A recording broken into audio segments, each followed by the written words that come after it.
Sweltering heat, no electricity, it's not a good combination. It sounds like a third world country, but no, it's the richest state in the United States, and it's not by accident. As a matter of fact, it's much more serious. And in this video, I'm gonna explain what's happening and why it's coming to the rest of the country and to the world. So stay tuned.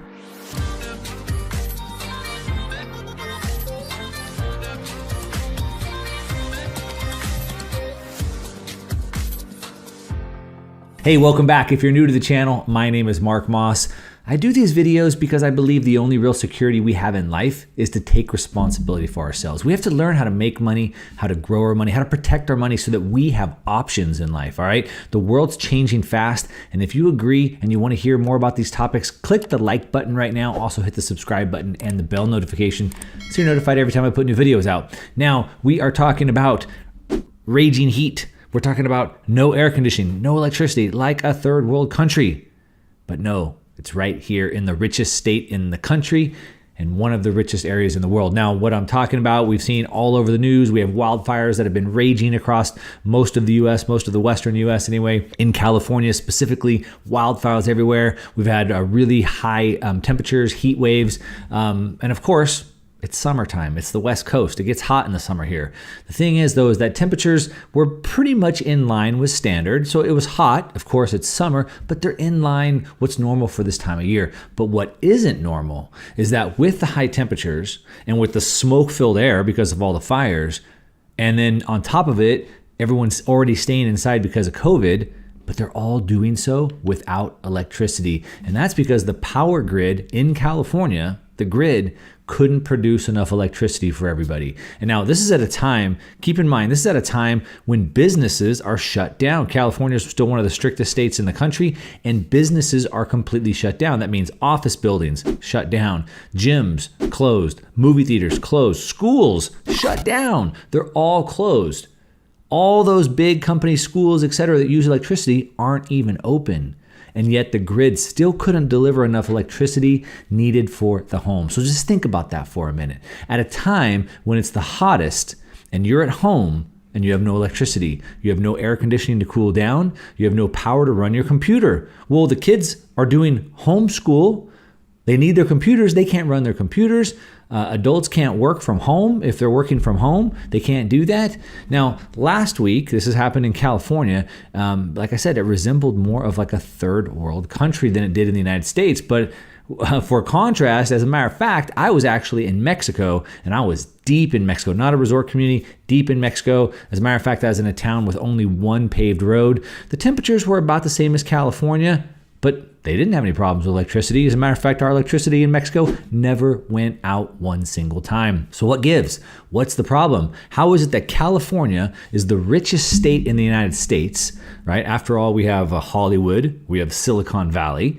The economy, the state of California economy is so large, it's the richest in the United States. It's actually, if it were a country, it's the 5th largest economy in the world if it was a country. And not just that the economy, the GDP is big, but it's also the richest as far as revenue, because not only do they have the highest economy, they also have the biggest taxes. As a matter of fact, California state taxes are the most in the nation, and not just the most, they're almost double the second highest state in the country, right? So, I mean, there's plenty of money, and yet they still can't manage it. They have more than enough money for energy, for electricity, but they can't seem to figure it out. And on top of that, the rates that we pay in California for our energy, for our electricity, are about 6 times more than the rest of the country. In some states, you see 6, 7, 8 cents per kilowatt hour. Nope, in California, it's about 40. So we're already paying 6 times more, and we still can't get the power. Even with all that, we still don't get steady electricity. But the big problem here, big problem that this video is about, is it's not by accident, all right? This is not by accident. As a matter of fact, I believe it's done by design. And the scary part is, as I said in the intro, this is coming to a state or an area near you, and sooner than you think. Whether you're in the US or in another country, you're going to need to be prepared, because I'm going to explain to you right here. So what is this design that I'm talking about? What is this design that's going to cause this to happen, and why is it going to leak to the rest of the country? Why is it going to leak to the rest of the world? Well, First, we have to look at the design, okay? So the underlying reasons that California is experiencing blackouts is from the state's climate policies, which aim to completely remove the use of coal and natural gas and move 100% of the electricity to renewable energy. And like I said, the whole country, the whole United States is under that, and the rest of the world, at least the developed world, Western Europe, etc., is all trying to move towards that as well. And so you're going to see exactly what's going to happen. Now, of course, getting away from fossil fuels and moving 100% to renewables sounds great, right? I'm for it. Everybody's for it. No, this video is not against that. Sounds great. Everybody loves that. But there is a problem. It's not about what we want. It's about what reality is, okay? So first, it's super expensive. But it's worse than that. In the end, it doesn't work. All right. Now, California, like I said, already seen its electricity prices rise 6 times more than the rest of the United States from 2011 to 2019 due to its huge expansion of renewables. So they were putting billions of dollars into renewables and shutting down regular electricity plants at the same time, which caused the power prices to go up so high. And yet, even with that, we're still unable to meet the demands, right? And why is it again? Like I said, it's simple. Have you ever heard of unobtainium? Does that ring a bell? Well, it's the magical energy mineral found on the planet called Pandora, and it's from the movie Avatar. Now, it's a fantasy and a science fiction novel, but environmentalists think that we found it here on Earth, but it's in the form of wind and solar power. All right, so that's what we're trying to move to, wind and solar power. They all think that all the energy we need can be supplied by building enough wind and enough solar farms and, of course, enough batteries. Now, the simple truth, though, is that we can't, right? And not only can we not do it, but we shouldn't want to do it. Now, what makes me qualified to talk about this? Well, for one, I had a solar company for 4 years. So I worked in the solar space for about 4 years. So I know that industry pretty well, both on the industrial and the residential side. And of course, as a market analyst, I've studied this like crazy. And let's break this down. So like I said, I don't believe we can, and I don't believe we should. And I'm going to tell you why right now. If one of our goals is to be good stewards of the planet, which of course this whole climate change agenda is, right? Saving the planet. So if our goal is to really save the planet, then we have to understand all the costs. All right. Everything has a give and a take. All right. So to understand this, just consider some very, very simple physics realities, okay? Ones that aren't being talked about. So you see, all sources of energy have limits that can't be exceeded. All right. The maximum rate at which the sun's photons can be converted to electrons, converting electricity, is about 33%. Now, today, our best solar technology is about 26% efficient. For wind, the maximum capture is about 60%, and our best machines today are about 45%. So there's a little bit of room for improvement, but we're pretty close to the limits of wind and solar plants right now. Now, despite everything that you hear, the PR claims about big games coming, there just aren't really any possible. Like I said, we're already pretty efficient. And then the other thing is that wind and solar only works when the wind blows or when the sun shines. But the thing is that we need energy all the time, not just when the sun is shining. As a matter of fact, more energy is used during the evening because that's when everybody's home and everything's on. So what's the solution? Well, of course, batteries, right? So we store up the energy from the solar and the wind in batteries. Of course, no big deal, except for we have physics and we have chemistry, right? There are limitations. So physics and chemistry tell us that this is actually really hard to do. So let's put this into perspective. Consider the world's biggest battery factory right now is the one that Tesla built in Nevada. It's the world's largest battery factory. And it would take that battery factory, the largest one in the world, it would take them 500 years for that factory to make enough batteries to store just 1 day's worth of America's electricity needs.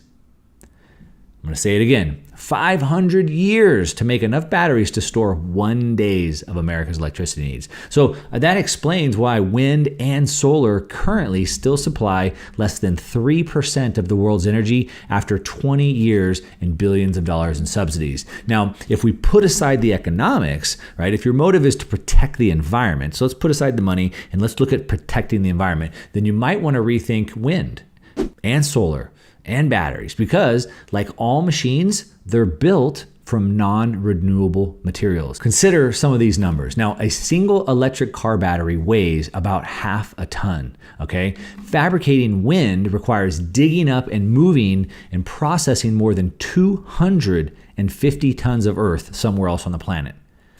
To get the materials, we have to dig up and move 250 tons of earth somewhere on the planet. Building a single 100 megawatt wind farm that could power about 75,000 homes requires some 30,000 tons of iron ore, 50,000 tons of concrete, and about 900 tons of non-recyclable plastics for the huge blades. So to get the same power from solar, or the amount of cement, steel, and glass needed is about 150% greater. So we need about 150% more to get it from solar than we would from wind. Then there's the other minerals that are needed, including elements known as rare earth metals, okay?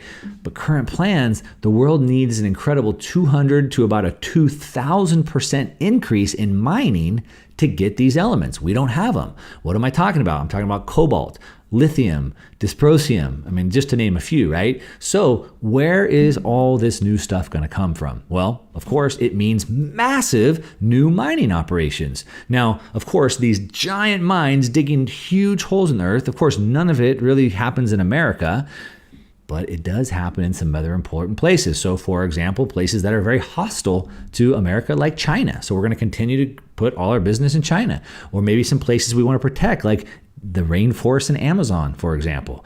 Now, Australia's Institute for Sustainable Futures cautions that a global gold rush for energy materials will take miners into remote wilderness areas that have maintained high biodiversity because they haven't yet been disturbed.